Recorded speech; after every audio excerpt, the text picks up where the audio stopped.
karena pertanyaan si Putri tadi mengenai itu, Mona pernah menyelidiki mengenai kan dari umur berapa sih? 12 kan, umur 12 kan, terus umur selanjutnya hilang tuh kata muncul di umur 30. Nah, Mona ini penasaran, dia itu kemana gitu. Mona ada baca beberapa buku, itu yang membuat Mona bingung Pak. Yang satu menjelaskan Yesus itu kan orang Yahudi itu dididik untuk belajar. Nah, itu waktunya untuk Yesus belajar. Ada yang bilang kayak gitu. Terus ada buku yang satu lagi menjelaskan kalau Yesus itu melakukan perjalanan ke India, pelayanan dibilang. Ada juga buku yang satu menjelaskan bahwa dulu itu kan Yesus itu adalah pria yang paling tampan. Nah, banyak gadis-gadis yang menyukai dia. Makanya dia kayak menghilangkan jejaknya gitu karena banyak wanita. Nah, jadinya Mona bingung. Ini sebenarnya mana gitu karena Putri tanya tadi makanya berpikiran itu. Dan yang kedua juga pertanyaan Mona itu kan mengenai hekal tadi itu Pak. Di Kejadian, Keluaran, Hakim-Hakim, itu hekal itu tidak disebut sebagai bait Allah, tapi istana yang besar gitu. Sedangkan di kitab Yesaya dan kitab Perjanjian Baru menjelaskan bahwa hekal itu adalah bait Allah. Nah, kenapa harus dipisah-pisahkan?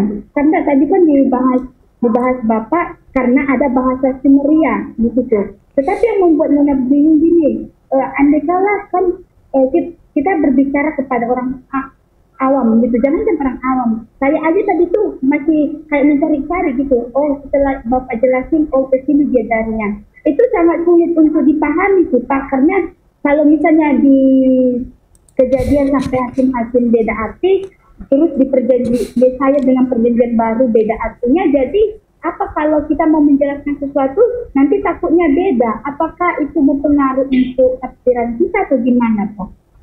Oke, jadi di sini ada dua pertanyaan ya.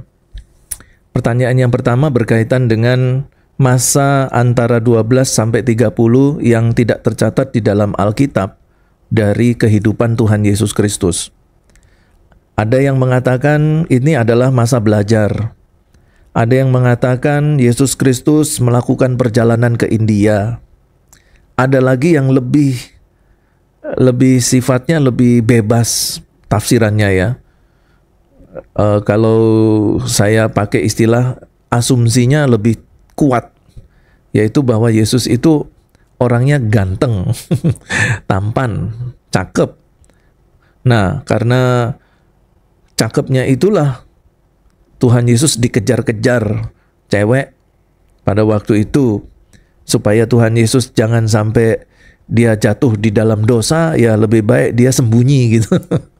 Jadi sembunyinya itu mulai dari umur 13 sampai 30. Waduh, panjang sekali dia sembunyinya ya. Lama kali itu. Oke. Nah, pertanyaannya, ini kalau misalnya ini ditulis menjadi 3 buku yang berbeda isinya, buku mana Pak ini? Nah, kalau kita berbicara tentang sejarah Tuhan Yesus dan ingin memastikan ya, sejarah Tuhan Yesus itu yang lebih tepatnya yang mana, itu memang harus melakukan penelitian pustaka, harus melakukan kajian pustaka. Dan dalam kajian pustaka ini harus memakai buku-buku yang otentik dan yang valid. Bukan buku-buku yang tidak didasarkan pada penelitian ilmiah.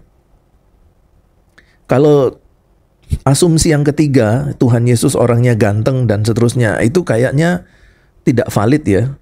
Tidak valid, tidak sahih, dan juga tidak ilmiah. Tetapi yang ke satu dan kedua, nah itu mungkin masih bisa diterima. Tetapi untuk yang kedua, ini kurang data ya. Untuk yang kedua kurang data. Karena perjalanan Yesus ke India itu sebenarnya diambil dari buku-buku India, buku-buku agama India yang menceritakan ada satu sosok yang digambarkan sosok itu seperti Yesus gitu. Tetapi tidak memberikan keterangan bahwa sosok yang digambarkan seperti Yesus itu bernama Yesus dari orang Yahudi. Itu memang tidak ada penjelasannya. Jadi orang-orang itu hanya menduga bahwa sosok orang suci yang digambarkan di buku-buku sucinya orang Hindu itu adalah Yesus. Nah, karena itu kemudian mereka beranggapan Yesus menyempatkan dirinya di dalam kurun waktu antara umur 13 sampai umur 30 itu datang ke India melayani di sana. Cuman setelah melayani di sana, orang-orang tidak jadi Kristen malah jadi Hindu.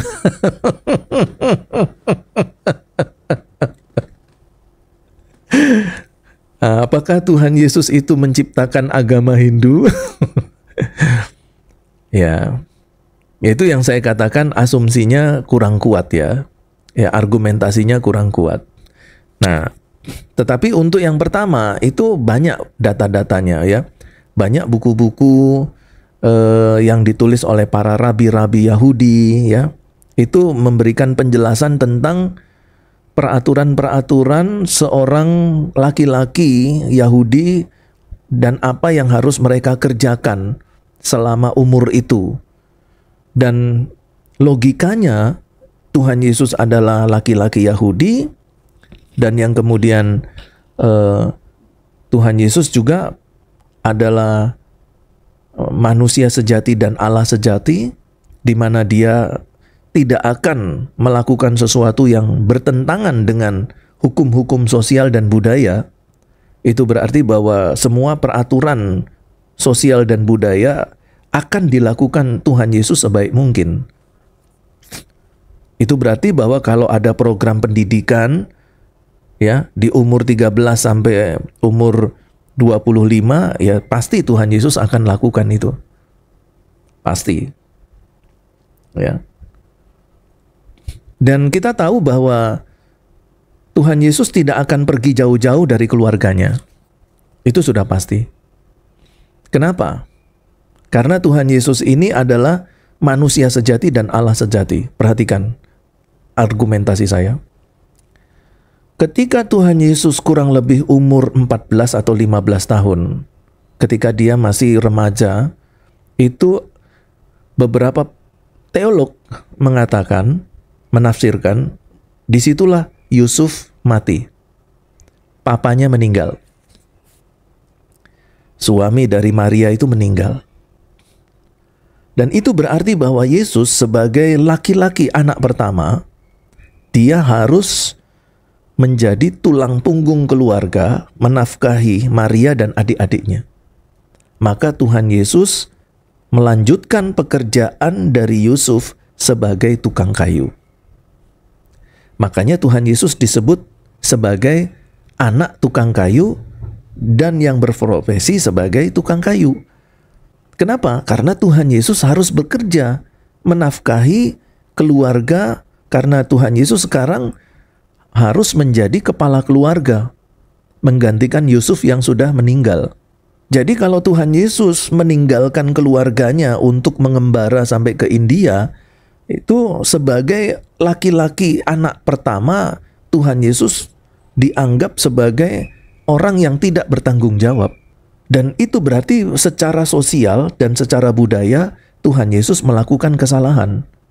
Dan kalau Tuhan Yesus melakukan kesalahan, berarti Tuhan Yesus berbuat dosa. Tidak bertanggung jawab pada ibu dan adik-adiknya. Maka di situ berarti Tuhan Yesus tidak lagi menjadi orang yang suci. Jadi kesimpulannya, kalau saya ambil logika silogismenya, kalau Tuhan Yesus ke India, Tuhan Yesus berdosa. Itu berarti Tuhan Yesus tidak boleh ke India, supaya dia tetap menjadi pribadi yang suci, yang tidak melakukan kesalahan-kesalahan. Begitu. Nah, kemudian yang kedua berkaitan dengan penggunaan kata hekal tadi. Nah, ada penggunaan-penggunaan seperti dari Kejadian, Keluaran sampai Imamat, itu tidak berkaitan dengan bait suci, karena memang bait suci belum ada. Ya. Yang ada adalah kemah suci. Nah, kemah suci pun itu mulai dari Keluaran ya. Keluaran, Imamat, Bilangan, Ulangan itu sudah mulai ada kemah suci. Nah, kenapa tidak menggunakan istilah bait suci, tapi menggunakan istilah tabernakel? Ya, jadi kalau kemah suci itu tabernakel, bait suci itu hekal. Jadi kalau mau menggunakan istilah kemah suci ya tabernakel. Nanti setelah ada gedung bait sucinya yang dibangun Salomo baru hekal gitu. Nah, bagaimana saya bisa menentukan saya harus menggunakan hekal di zaman ini di dalam konteks mana dan tabernakel dalam konteks mana? Yaitu kita harus melakukan penelitian eksegese, yaitu studi kata, studi etimologi tadi, gitu. Dari situ nanti kita studi konteks, kita studi latar belakang, ya kan?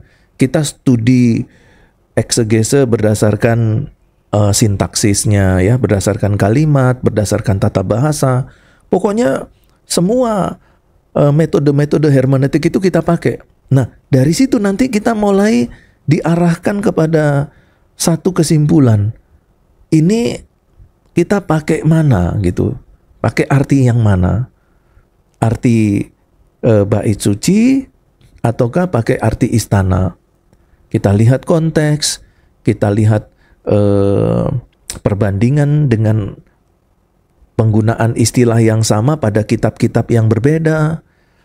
Nah, dari situ kemudian kita ambil kesimpulan, ini bait suci. Ini tidak bicara soal istana, ini bicara soal bait suci. Gitu caranya. Ya, memang kita harus bagaimana caranya supaya saya bisa memahami, menguasai semua itu. Ya harus mulai dengan latihan. Ya, kita harus latihan setiap hari, latihan eksegese setiap hari. Sama seperti orang tidak akan pernah bisa naik sepeda kalau tidak pernah latihan. Latihan jatuh, naik lagi, latihan lagi, jatuh lagi, naik lagi. Nanti sudah 3, 4, 10 kali latihan, dia bisa naik sepeda. Gitu ya. Oke, kita istirahat dulu beberapa menit dan setelah itu nanti kita lanjutkan lagi. Terima kasih, Pak. Oke.